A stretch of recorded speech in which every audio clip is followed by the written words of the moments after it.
These are the jeans brands that built their entire identity on American heritage, American grit, and American craftsmanship. And almost every single one of them is lying to you. Levi's, Wrangler, Lee. They haven't made jeans in America in over 20 years. And the story of how that happened, who's still holding the line, and which one connects to a future commerce secretary, is one of the most overlooked betrayals in American manufacturing. Let's start with the brand everyone thinks of first. Levi Strauss. Founded in 1853, when a German Jewish immigrant moved to San Francisco to open a dry goods business. 20 years later, Levi Strauss and a tailor named Jacob Davis patented the riveted jean, and an American icon was born. For over a century, Levi's meant American-made. Period. At their peak in the mid-1990s, Levi Strauss was pulling in over $7 billion a year in revenue. But here's what most people don't know. In 1990, Levi's operated a plant in South San Antonio that employed more than 1,100 workers. They shut it down and moved production to Costa Rica, where workers earned a few dollars a day. By 2002, they closed the historic Valencia Street plant in San Francisco, a factory that had been running since 1906. And then came 2003, the year Levi's closed its last American factory in San Antonio, ending 150 years of domestic jean production. More than 800 workers lost their jobs. That factory had been cranking out over 4 million pairs of jeans a year, sewn by workers earning $10 to $12 an hour. A Levi's spokesman at the time said, "We tried to do our best to maintain manufacturing in the United States, but we have to be competitive to survive as a company." And just like that, it was over. Today, Levi's jeans get manufactured in Cambodia, Pakistan, Egypt, Bangladesh, and dozens of other countries.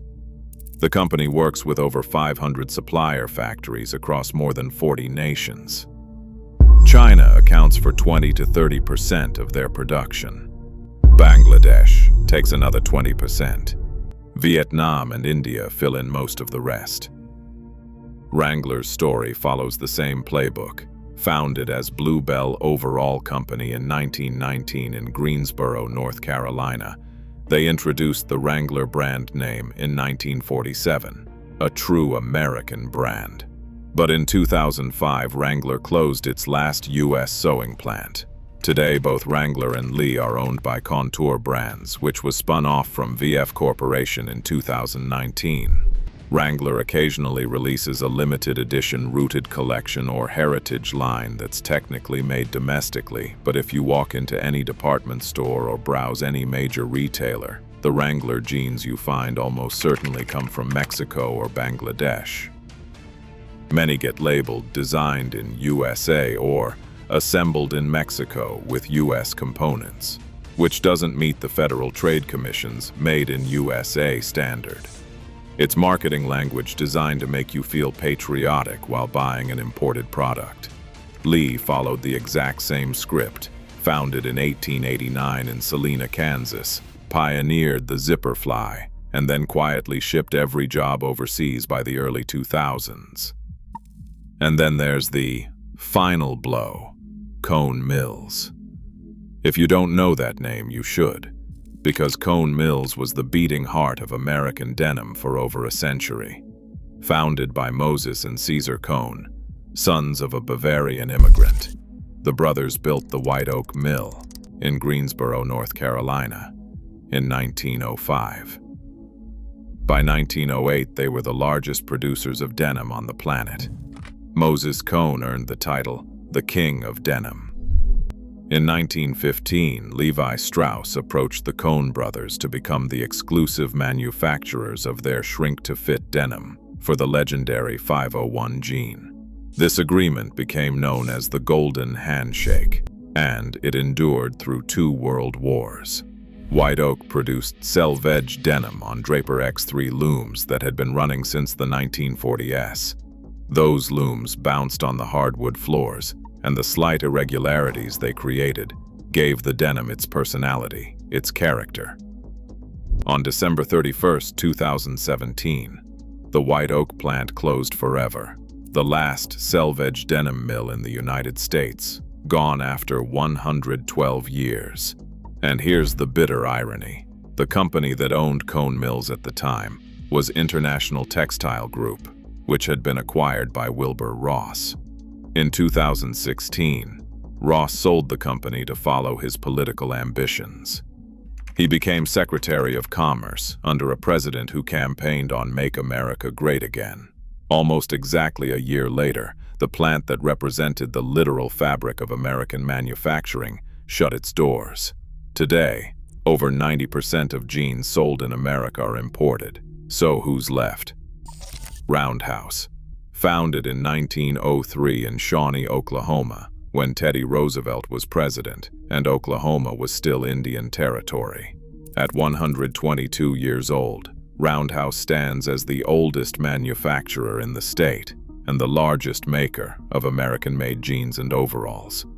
They produce nearly 300,000 units per year, 1,250 pairs a day, using 12 million feet of thread every month.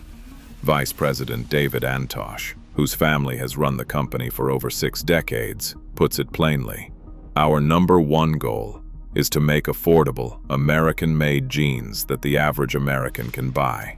He prices them at $70 a pair and pays above-market wages, but the margins are brutal, 5% or less. A pair that sells for $70 costs above $66 to produce. Compare that to Bangladesh, where the factory gate price for a standard pair of jeans runs roughly $6.50 to $7. Then there's Texas Jeans, operating out of North Carolina for over 45 years. Their denim gets woven with American cotton at Mount Vernon Mills, one of the last standing denim mills in the country. Their jeans start as low as $30, arguably the most affordable, truly American-made jean you can buy. All American Clothing Company, based in Arcanum, Ohio, cuts, sews, and washes their jeans across facilities in Illinois, California, Texas, and Kentucky. Prices hover around $55 to $60. Every pair American-made. And Raleigh Denim Workshop, founded in North Carolina by Sarah and Victor, who started by making every single pair themselves. They still sign the inside pocket of every pair. Their jeans start above $200, but you're paying for genuine handcrafted American denim. Here's the uncomfortable truth. Over 3 billion pairs of jeans get manufactured globally every year. The denim market is worth nearly $70 billion. 58% of global denim fabric manufacturing capacity sits in Asia. America's share has become almost invisible, and Roundhouse's David Antosh says his biggest challenge isn't pricing, it's finding workers. With so few apparel companies still operating domestically, experienced sewers barely exist anymore. He trains every new hire from scratch. So the next time you see a Levi's commercial draped in Americana or a Wrangler ad set against a dusty rodeo backdrop, remember what those brands actually represent now. They represent a choice that was made decades ago, a choice to prioritize margins over workers, cost savings over craftsmanship, and shareholder value over the communities that built them. The brands still making jeans in America aren't doing it because it's easy or profitable. They're doing it because they believe it matters. And whether or not that survives the next decade depends entirely on whether enough of us agree.